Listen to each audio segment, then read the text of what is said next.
So today I'm welcoming a guest all the way from Denmark. So I have Umahro Cadogan. I probably maybe butchered your last name. Tell me pronounce your last name the way you would pronounce it in your country. Well, I mean, it's actually Scottish, so you could pronounce it Cadogan or Cadogan. Either Oh, one would work. Oh, I like Yeah. that. Yeah. Okay, so Umaro is known as a functional medicine pioneer in Denmark. He had Yes. a TV show on a large TV station over there called Food Can Change Your Life. He is a Yeah. best-selling author and has written about 13 books and has been an editor on many books as well. He is also a DNA expert, and I that's how I kind of stumbled upon him. He Oh, did yeah. a DNA genetic core course for Rupa Health, which Yes. I had a Rupa Health speaker on last episode, if you listen to that. So, Rupa Health is a pretty large platform now that provides a lab testing where the general public, kind of has a little bit more control over what kind of tests they run on themselves. They're a fantastic platform. So, welcome to the show today. Thank you very much for being here. Thank you for having me. So Umaro just got back from Thailand last night, Well, he informed me. So he's experiencing some jet lag. What were you doing in Thailand? I just went on vacation with my girlfriend, so we just spent 2 weeks enjoying the sun, the sea, the good food, Oh, and wow. chilling, having No, a good that's time and amazing. relax. Yeah. I've never been there, but it's on my to-do list. I would love to see Thailand. Certainly. If you go to the right parts, it's highly recommended. I mean, it's not my first time. I've been there quite a few times, and I also have family in Thailand. So this time I just went on vacation, but I also have my deceased uncle married a Thai woman, so I actually have nephews and nieces in Thailand.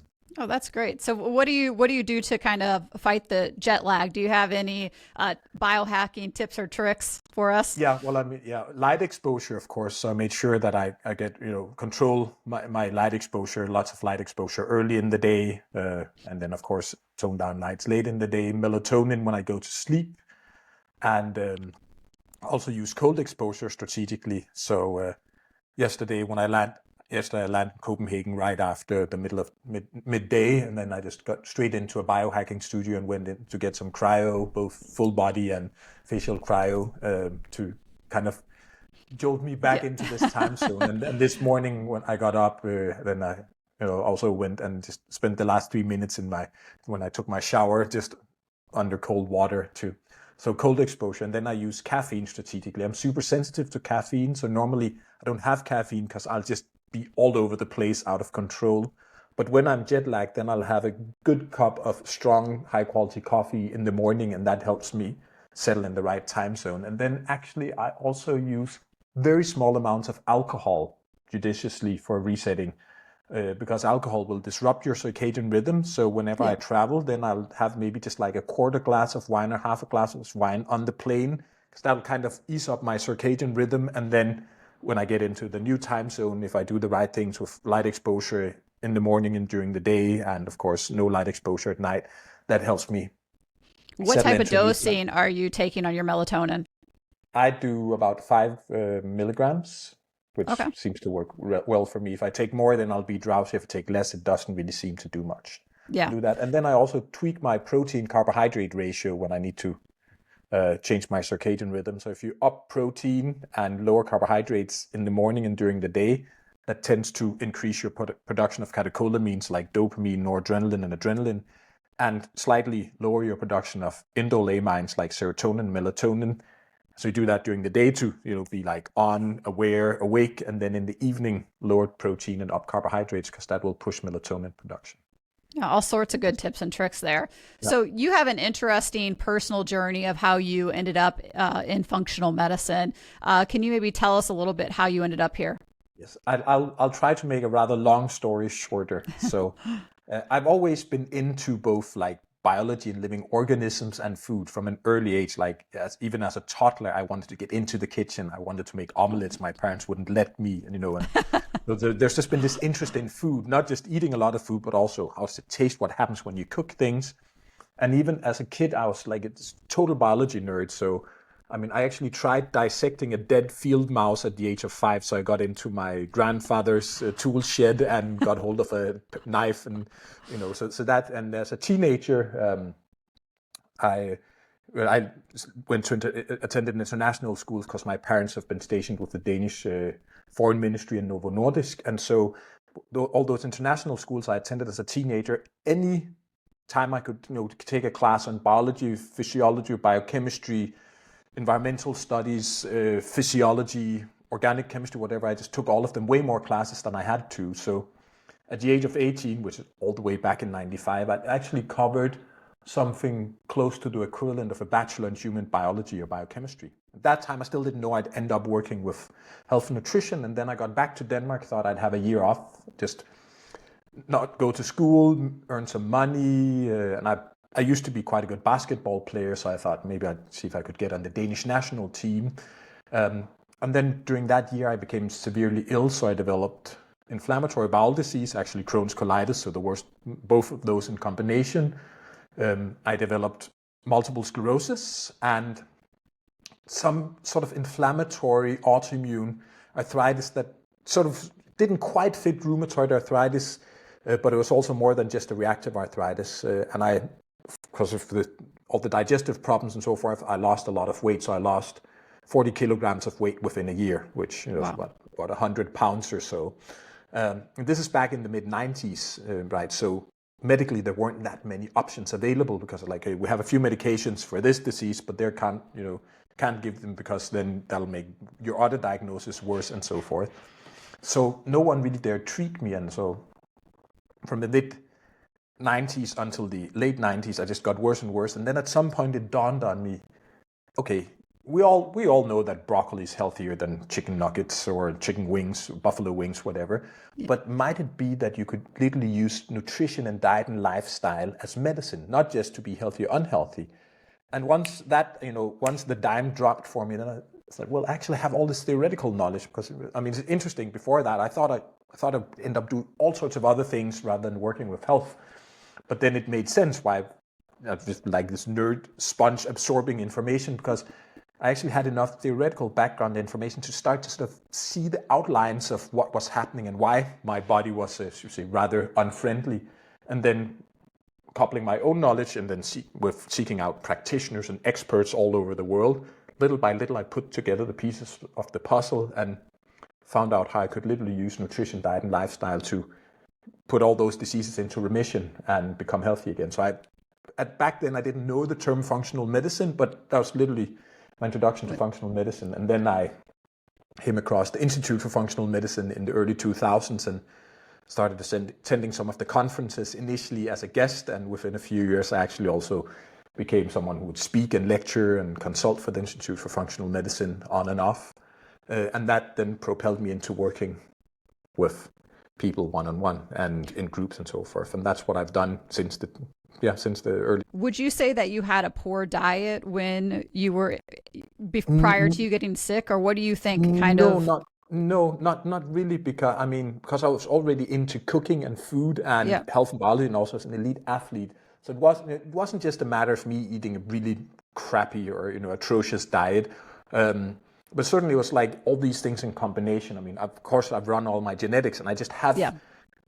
If you look at my all the genes that I've decoded on myself that have an impact on inflammation and inflammatory control, I've been dealt pretty much the worst hand of cards ever. So I just have an immune system that's predisposed for aggressive immune reactions, autoimmunity. So that's been part of the issue. I have really poor, not vitamin D production, but low vitamin D sensitivity. So I need way more vitamin D. So that's part of the issue. And then we moved to China back in 1989 because my parents were stationed with the Danish Foreign Ministry. And in the winter of 1989, we also went traveling in China, and we were out about in the countryside, and I developed pneumonia. And so I got this really aggressive antibiotic treatment. And my mother, she's a nurse, and she thought, okay, these are things you'd normally use, say, in Denmark as your fourth choice when everything else has failed and people have sepsis. But, my son's running a 41 degrees Celsius fever, which is pretty bad. We're out in the middle of nowhere in China. So whatever problems we might get from those antibiotics, we'll deal with that later on. Yeah. And so that started, that set me on a path of destructing my whole gut microbiota. And then that same winter, we also went to Thailand to visit my uncle. And so I started getting these episodes of digestive upset, and everyone thought, well, it's probably parasites you picked up in Thailand. So I had 12 courses of metronidazole Oh, wow. in between 1990 and 1995. And that's kind of scorched earth policy. I mean, it's nuclear. It will kill all sorts of things you don't want, but it will also completely decimate your gut microbiota. So that as well, and then couple that with an inflammatory genotype. So that's and then also later I found that there's been some environmental exposure. So I found some heavy metal toxicity and other things, but no surprise having lived in Beijing in the late 80s and the early 90s. So I think all those things together, and then probably also because I was a very, very ambitious. So I've never been stressed as such, but I mean, just this thing that I take more classes in school than I had to. And I probably pushed my body too hard because I was an elite athlete. So I would do 20 to 30 hours a week of top level sports on top of attending quite demanding international schools and colleges and taking more classes than I needed to, so that probably also I pushed something too hard there. And then my sleep wasn't the best. Genetically also have pretty poor genes for sleep. So that's those things in combination, some genetics, pushing myself too hard without ever being really stressed, have my gut microbiota decimated, inflammatory propensities genetically, vitamin D. Also, I need to keep my vitamin D levels very high in the normal range just to sort of have it work. Those things in combination, or at least those are enough parts of the puzzle that I dealt with, to that put me in that situation. And if you go back 20, 30 years ago, we didn't know near what we know now about gut health. Yeah. That was kind of way out there, medicine, healthcare back then. So, Exactly. So I can imagine taking that type of antibiotic dosing, you weren't proactive with, trying to rebuild the gut microbiome there. Yeah. Wow. And then on top of that, I mean, and that's still a problem in mainland China, that antibiotics in food, really a severe problem. I mean, we kind of joke, people who lived in Beijing in the late 1980s and 1990s, that if anybody had ever tried, using anthrax as some sort of biological agent, they wouldn't have succeeded because the amounts of fluoroquinolones left in meat and in dairy products were just out of this world. So normally what you'd give to, protect if you think there's anthrax exposure, you'd give people ciprofloxacin or something along those lines. Of course, now we've gone away from those because there are some quite severe side effects, not just in the gut microflora, but on mitochondria and also on tendon health, but they were used extensively. So it's like, well, you just drink a liter of milk or a gallon of milk and you'd have enough ciprofloxacin to be protected. So on top of the sort of intentional treatment I received, I also just had massive exposure to antibiotics used in. And unfortunately, even I guess where we sit today in the traditional healthcare system, gut health really is kind of what's the word that I'm looking for? Underappreciated. Like in mainstream medicine, I mean, you're really having to kind of seek this out on your own or see a functional medicine doctor because it's not being addressed. Well, I mean, there's some interesting research going on here in Denmark. Actually, there's a lot of FMT research being done and also research on gut microbiota, but it's just there's such a long way from lab and also research studies, even human trials, until that becomes standard practice. So you mentioned you did a gene test and you kind of decoded or looked at what genes that you had that were making you more inflammatory and maybe kicking off this cascade of autoimmune. So in your patients today, do you do genetic testing on them? A lot of them, yes. Okay. Not everyone, but quite a few. Because I mean, genetic testing has its place. Because I mean, obviously, always remember, there's this good saying: genes load the gun, environment pulls the trigger. So. Yep. So I think the place the role of genetics in clinical practice, first of all, you can get this not as the single one, but one map of where people might have their weaknesses, so to speak, where do they have kind of, open areas or little holes in their armor, chinks in their armor. And then also you can look at places where people are going to be way more robust. That's not to say that they wouldn't succumb to disease if they're sufficiently naughty in terms of lifestyle and diet, but you can quickly sort of spot and say, okay, here you're going to be super sensitive to inflammatory issues, so we need to be ahead of the curve on those. Or if you have inflammatory issues, we probably need to be a lot more aggressive in treatment. And sometimes we'd even get to the point of saying, okay, what type of intervention would be best, both from a functional medicine perspective or even from a pharmacological perspective, and then see, okay, these other areas, the problems could develop, but they're less likely to develop, so we don't have to worry that much. It's almost like you get this must do, nice to do, and don't bother map. But again, then there can be all sorts of other circumstances that, have as much of an impact or a greater impact. So genetics cannot stand on their own, which part of the problem I've seen that done both in sort of general medicine and also in this whole area outside of mainstream medicine. But it definitely adds information. I mean, for me, some of the things that I did to get well, I did before I did my genes, but now it makes sense because, a lot of these anti-inflammatory herbs, they work, but I just need way higher doses. So curcumin works wonders for me, but at about 4 times the dose normally used in clinical studies. But no surprise looking at my propensity for inflammation due to my genetics. Yeah, so people understanding that while you're dealt those genes, you can't change your genes, but how you get those to express, you can control some of that through lifestyle, diet, dosing of supplementation, all of those things to get them to turn on or off. And environmental exposure as well. I mean, one of the things I've started delving into just because I've seen it in clinical practice is the interaction between mold exposure and genetics. Tell us about that. That's a big one. People don't realize that, and it's hidden. It can be hidden everywhere in coffee pots and washer and dryer, or not dryers, the wash machine. But so tell us about that.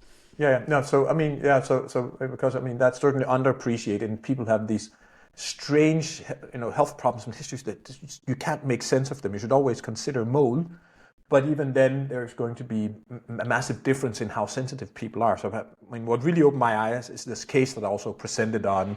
I presented on it in Dubai, and I'll actually present on it in Prague this fall.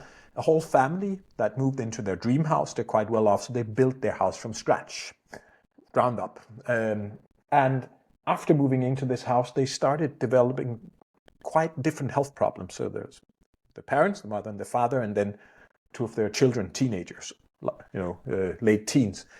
And initially, none of them really associated all these health problems developing with the house because they were completely different from person to person, and neither of them had any of the traditional mold problems like respiratory issues. But the mother in the family, she started developing histamine issues, reactions to foods that she never reacted to before, and sometimes she'd have reactions where she couldn't find an immediate trigger. And she also started developing severe anxiety, but out of the blue with no apparent trigger. And then her husband, he started having problems with his teeth. So and he's been immaculate about dental health, but he had to have teeth pulled, root canals, he had gingivitis and so forth. And again, because they're so different in what, is happening. And then their teenage son all of a sudden just developed severe ADD. Not just the case of teenage boy kind of not quite there because, frontal lobes won't be there for another 10 years or so. But, really, really severe ADD and iron deficiency, but without any apparent reason. And their daughter started having all sorts of menstrual cycle issues, disrupted cycles, severe PMS, also issues at ovulation and so forth. And it wasn't until a while to say, okay, so the only thing that's happened, the only thing that's really changed is you moved into this house. And then, okay, we'll look for mold. And we ran mold tests on all of them, looking at mycotoxins in urine and also looking at antibodies to mold. And they all had all of them elevated. And then they started checking the house, and lo and behold, because the company who constructed the house had cut corners, and so there was mold everywhere. Not something you see apparently, but once they started knocking down walls and things like that, so literally, eventually they've had to just level the house completely because it was beyond repair and recovery. But then, interestingly, right? So then, because when we then looked at their genes, their differences in genetics also started explaining why they were having different issues. So the mother, she actually has some genes that predispose for anxiety. So mold exposure, histamine, and she also had some genes that predisposed for histamine issues. But why wouldn't that happen for others? And then actually the husband, he had genes that do predispose for osteoporosis or tooth problems. There can be a lot of overlap between, dental health and skeletal health. And the boy, their son, he did have some genetics with lower dopamine receptor density, lower dopamine receptor functioning, lower dopamine production, right? And their daughter also had some genes that had an impact on estrogen metabolism and progesterone production. So they, but because of their difference in genes, they had very different problems from the same exposure. And interestingly, initially, I would have expected the husband to be the one who was doing, the most ill because he had the highest levels of mycotoxins, but he also had the best genes for detoxification. And then the mother, the wife in the family, she had initially the lowest levels of mycotoxins in urine, but she had the most symptoms. She's also the one who's taking the longest to recover.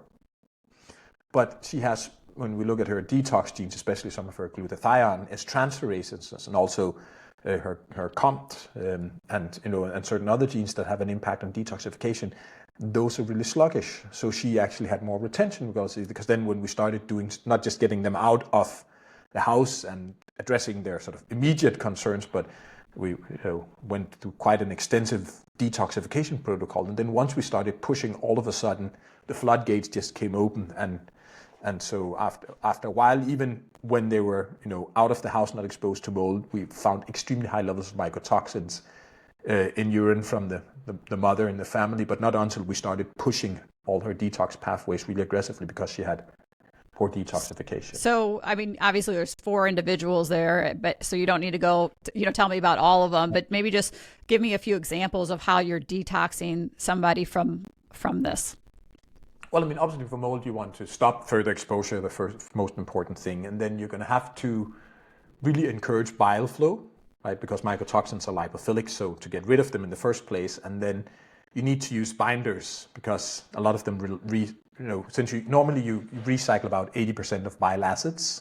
And so if you have lipophilic mycotoxins stuck on those, even though you excrete them in bile from your gallbladder, they'll come back to haunt you almost like a boomerang, Or imagine if you live in a high rise and there's a garbage chute and you think the garbage chute goes into the basement and there's a trash can, but someone diverts that into your bedroom. So 4 out of 5 trash bags you throw out. Then when the day's over and you get in and you want to go sleep in your Egyptian cotton or your Chinese silk, whatever, and then you have 4 out of 5 trash bags waiting for you there, and they've been sitting there all day, right? So you need binders to make sure that you bind whatever mycotoxins are released into your digestive system so they won't come back to haunt you again.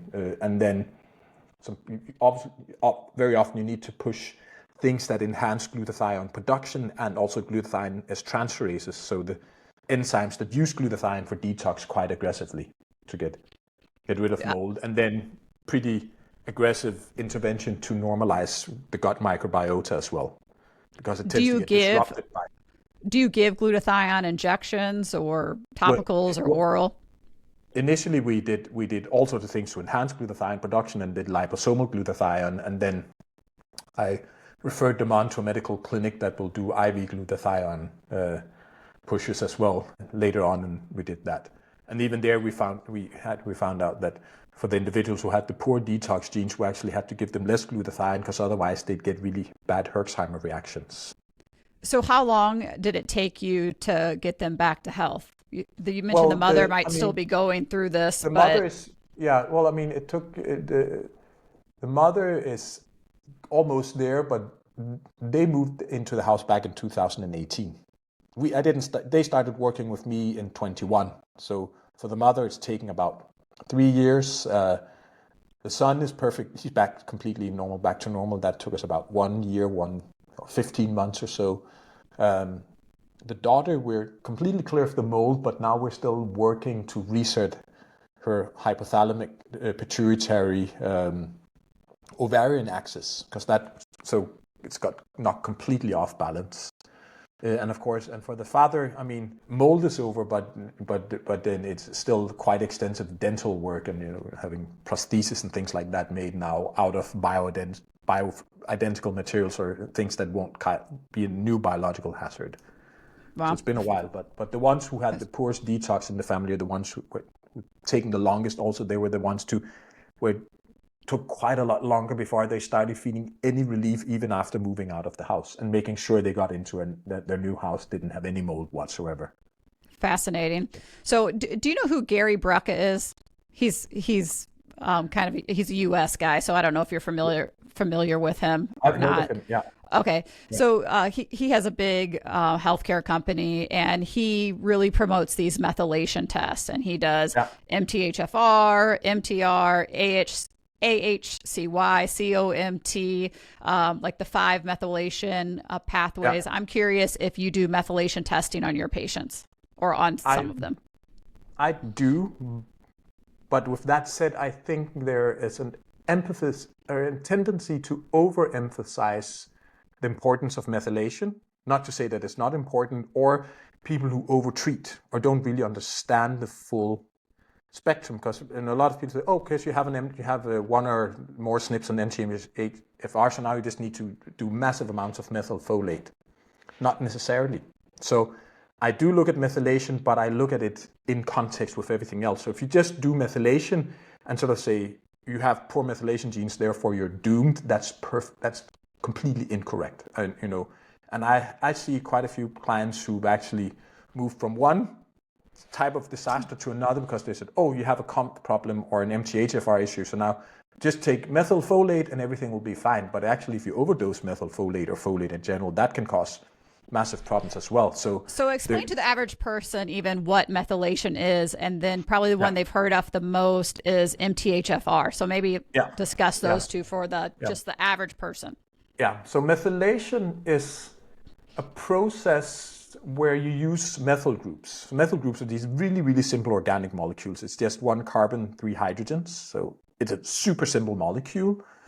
But adding a methyl group or removing a methyl group to all sorts of molecules is used extensively in human biochemistry.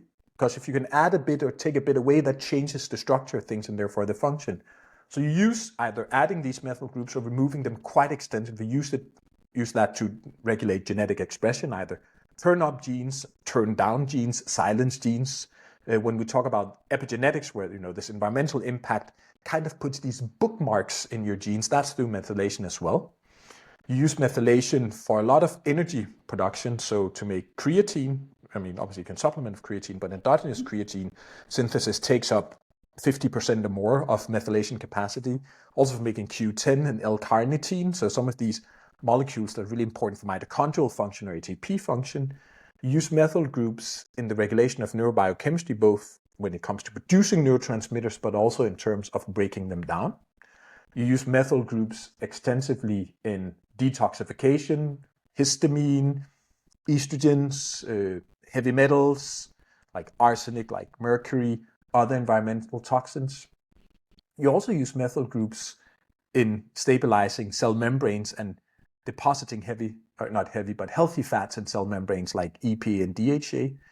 And methyl groups are also quite important for cardiovascular health, especially in terms of perfusion, so like blood flow and regulating clotting and thrombosis, right? So it's kind of, and then also for connective tissue formation. So you need to be able to produce and deliver enough of these methyl groups for quite a few things. And also you need the ability to be sort of fluid in saying, okay, I can place them and I can remove them. So both you need to meet demands with enough methyl groups, but you also need to have this flexibility in terms of shifting them around, putting them where you need them, taking them away where you don't need them. And especially with genetics, like you have a bookmark, sometimes you want to move that bookmark.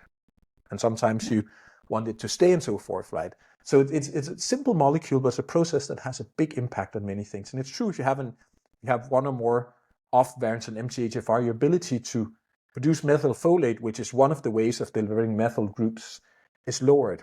But methyl groups get into your system through other things. They get in through methionine, which is an amino acid you find especially if you eat animal protein. You can get them through choline as well, betaine as well. So certainly if you have problems with methylation, the best way to describe it is that as long as you're pretty healthy and you're not exposed to environmental stressors, mental stress, toxic stress, anything that places undue demands on energy production, you might not feel a thing, right? But it gives you less capacity for certain things. So then if you're put under biological or biochemical pressure, now you might see the cracks might start appearing, and then you have to address that. But again, because then people say, we have a problem with MTHFR, now you're doomed. No, you don't. But first of all, get really healthy and stop doing things that just place these undue demands on your physiology and biochemistry.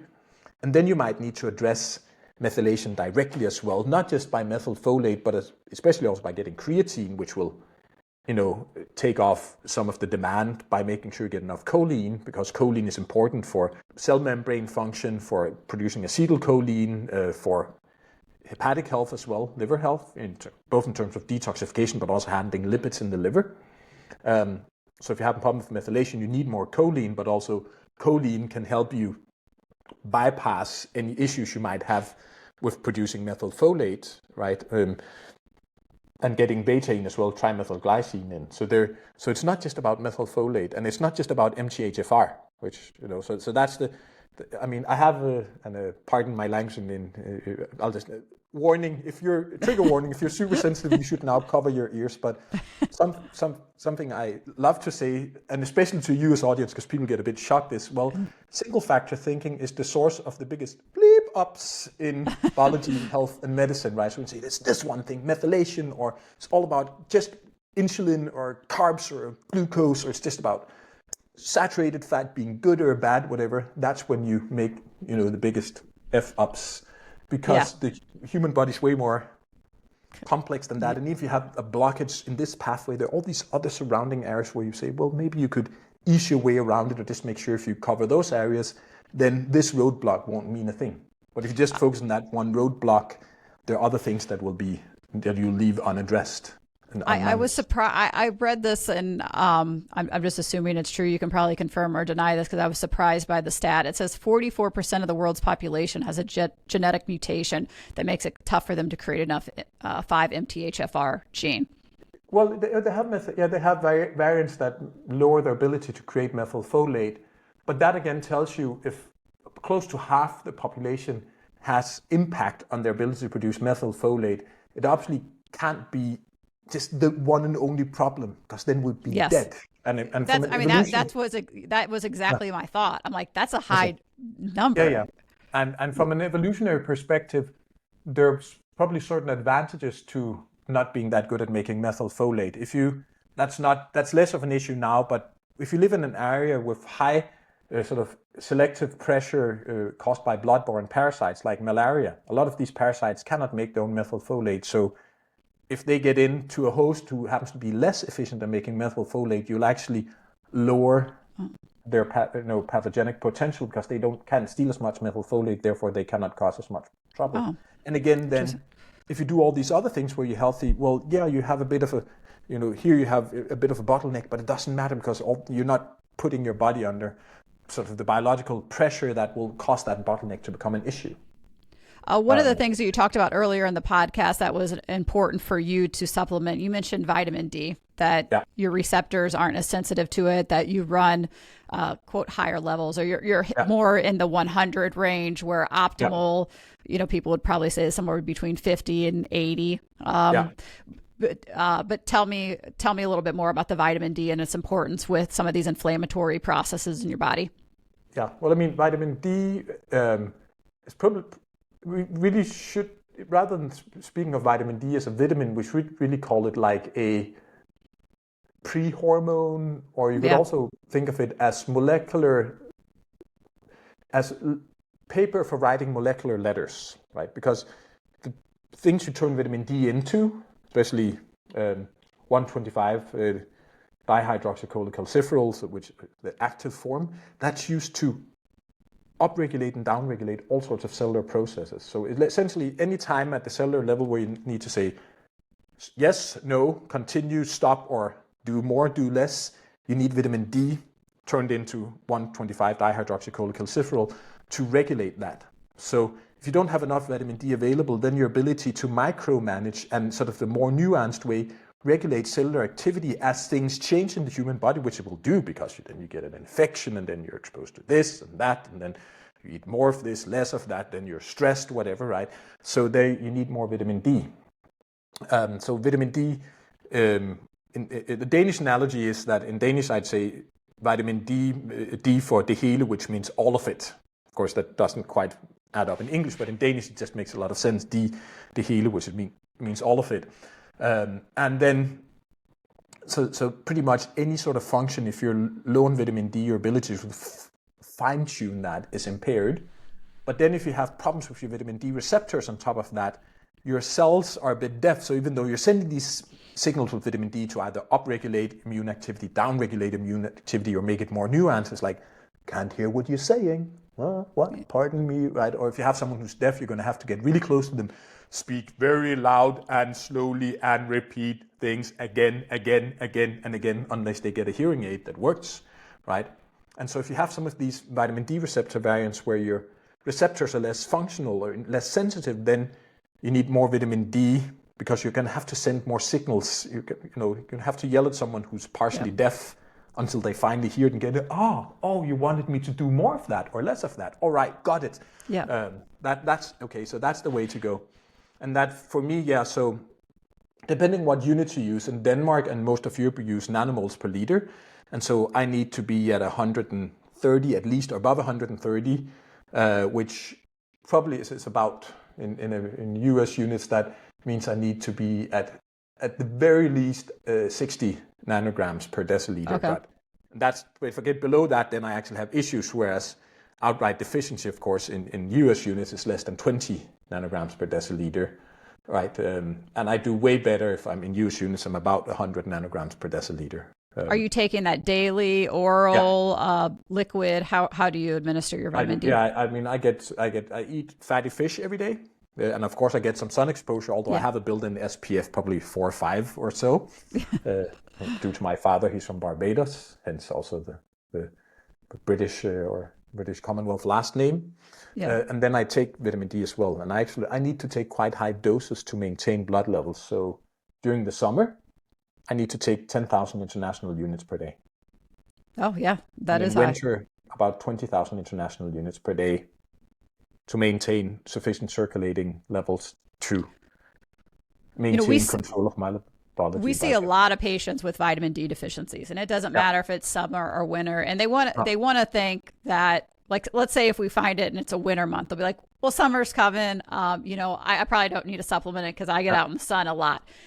It doesn't fix it. It doesn't change. No. They're still deficient. Why do you think we see so much vitamin deficiencies? But for vitamin D, well, I mean, vitamin D deficiencies. Yeah. And there are other things we see people low on, but vitamin D is a really endemic one. And I think it's a combination of multiple things. One, we get less sun exposure. We're not outside as much as we used to for all sorts of reasons. Work, less manual labor outside. You think about children, teenagers, they're way more indoor than outdoor. Yeah. I mean, I'm 47, I'm not that old, but I think about my youth and how much time we'd spend outside. And then, I look at children nowadays, I'm like, you need some outdoor exposure. So that's part of the issue. We eat less fatty fish, right? So that's an issue. There's an issue with obesity, and obviously, maybe if people are slightly overweight, that won't make much of a difference. But once you get into clinical obesity, that's an issue. First of all, fatty tissue will store vitamin D, so that it might sort of steal vitamin D. But also, if you get into obesity, especially if you have elevated visceral fat, that pushes inflammation. So that chronic inflammation is going to up your usage and utilization of vitamin D, right? So you need more just to maintain status quo.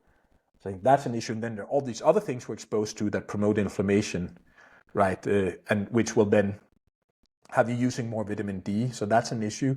And then also a lot of people are maybe not deficient, but at least they're not at an ideal level of magnesium. And magnesium is quite important for vitamin D metabolism. So all the enzymes involved in vitamin D synthesis, intermediate metabolism, breakdown, they're magnesium deficiency. Magnesium is a cofactor for those. So if you're low in magnesium, then your ability to auto-generate vitamin D if you get sunlight exposure is lower. In the liver, right, we turn vitamin D into 25-hydroxy cholecalciferol. That's what we measure, the circulating form. That enzyme is also hydroxylase, is magnesium dependent. and the hydroxylase that turns vitamin D into the active form, the 125 dihydroxycholecalciferol magnesium dependent, and also actually some of the enzymes that break down vitamin D to avoid excess are magnesium dependent. So if you're then low on magnesium, then you get all sorts of disruption multiple times, pretty much all over the place with your vitamin D metabolism, utilization, and even autogeneration if you are exposed to sunlight. Would you say that some of the most common supplements that you're recommending then kind of based on this conversation are vitamin D, magnesium, omega-3s? Like, are those some of the most common ones? Vitamin D, magnesium, omega-3s, creatine as well. Love that. In fact, I mean, I think pretty much anyone should be supplementing with creatine. It's not Thank you. That's what we say too. Love that. Not just for sports. I mean, you get me on a tangent. I've done a whole day lecture on creatine and health for health professionals. Why didn't I know this? Because we would have been talking about this. I literally have been looking for a creatine expert to have on the podcast. Yeah. I did not know I was talking to one already. Well, then we'll just have to do another episode later on about creatine. No, but creatine is so important because people think creatine is just about muscular output in sort of we need meet high power demand, right? But it's not. It's everywhere, right? So I mean, you use ATP not just for muscular activity, cerebral cognitive ability, ATP is necessary, cardiac output, ATP is necessary, immune functioning, you need to, ATP, right? So anyone should be on creatine. If you look some of the recent musings of Chris Masterjohn, who's quite knowledgeable on creatine as well, I mean, he suspects that unless you're eating about a pound of red meat, raw or very rare done, or maybe about 2 pounds a day of red meat or game, then you probably should be supplementing with creatine to get optimum amounts. And then you add to that the 44% of the population who have some sort of impact on their methylation ability, which then lowers their endogenous ability to auto-produce creatine. But now the emerging research, when you look at it, cognitive function, especially as people could grow older, or if you look at people who are put in situations where they need to be focused for a long time, it takes longer before they start kind of wavering all over the place if they get creatine. If you look at people who have cognitive dysfunction as such, creatine makes a difference. If you look at studies of cardiac function, especially as people who get sort of mild heart failure, lowered cardiac output, it makes a difference for that. Immune function, but no surprise, immune cells, when they're active, they need a lot of ATP. If you look just also at bone health, actually, there are now a couple of studies suggesting it might have not a major impact, but a minor impact on bone health and also on renal health and hepatic health. But what kind of dosing are you recommending on the creatine? I'd say at least 5 grams a day for the average person. And then, mix it with water. Nothing hot and no caffeine, right? Don't mix it with either of those.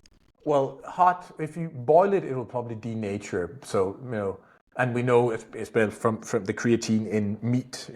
And actually there's also creatine not in all types of seafood, but I think in tuna and salmon is pretty good as well for creatine. Especially with tuna would make sense. Tuna is red, so it kind of has some certain resemblance. And then, so do that. Caffeine, there's the challenges. Caffeine might increase the excretion of creatine. So it might be that if you take creatine with caffeine, you pee out a bit more, literally. You lose a bit more through urine. But I don't think it's going to be that if you have caffeine, your creatine won't have any effect whatsoever. There's some studies that suggest that might be a possibility in sports.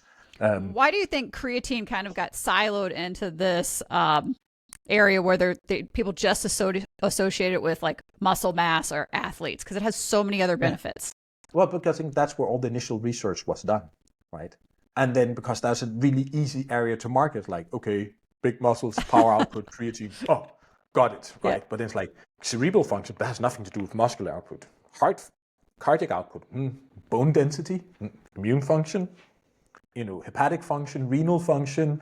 So I think, and then there's, because again, this underappreciation or single factor thinking again, right? Single factor thinking, source of the biggest F-ups in biomedicine. Yeah. Well, creatine's for muscle building, strength training, high power output, so it can't be for anything else. Yeah. That would be like saying fish oil is only relevant if you have arthritis. And certainly whether you take it as a supplement or you eat lots of fatty fish, that's really good if you have arthritis. But there are many other areas, ADHD, depression, OCD, and so forth, where, age-related cognitive decline, sleep quality, high blood pressure, with tendency to blood clots as well, where it makes a difference. So I think, again, people have a tendency, this one thing is just related to that one thing. And certainly in some areas that's the case, but then if you look at human biochemistry, again, go back to the biology and you actually, then it explains, it becomes self-explanatory. Well, creatine helps you recycle ATP.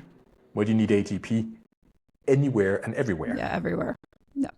Well, we're already up on our 45 minutes. The time went by fast because there's so many other things I could talk to you about. But I'm just curious, kind of, what are you most excited about in the future here, that what you're seeing coming down the pipeline for your specialty? And I have to limit myself to one thing.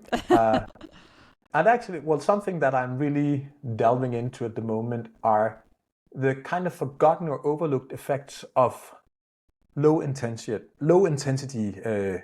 cardio training. Walking.